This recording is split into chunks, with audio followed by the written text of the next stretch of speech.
વચ્ચે ભાવનગરથી પણ મેઘમહેરના સમાચાર સાંભળ્યા છે।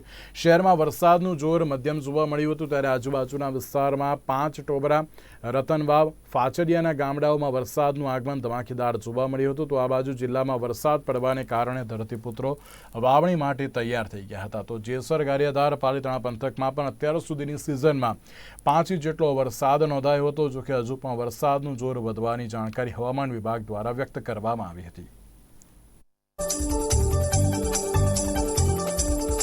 હવામાન વિભાગ દ્વારા રાજ્યના અનેક વિસ્તારોની અંદર સામાન્યથી ધોધમાર વરસાદની આગાહી જે છે એ કરવામાં આવી છે, અને જેના જ પગલે ભાવનગર શહેર અને જિલ્લાની અંદર પણ હાલ વાતાવરણ જે છે એ ગોરંભાયું છે।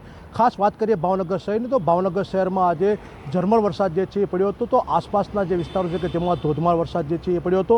તો ખાસ ઘોઘા તાલુકો અને પાલીતાણા તાલુકો છે કે જેમાં સામાન્ય વરસાદ જે છે એ પડ્યો હતો, પરંતુ ખાસ જેસર અને ગારિયાધાર પંથક કે જ્યાં થોડા દિવસ અગાઉથી ધોધમાર વરસાદ જે છે એ વરસી રહ્યો છે, ત્યારે આ પંથકના મોટાભાગના વિસ્તારોની અંદર આજે પણ ધોધમાર વરસાદ છે તેનો પ્રારંભ જે થયો છે।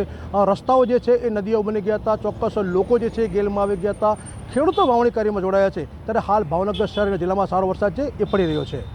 કેતન નાગપુરા, નિર્માણ ન્યૂઝ, ભાવનગર।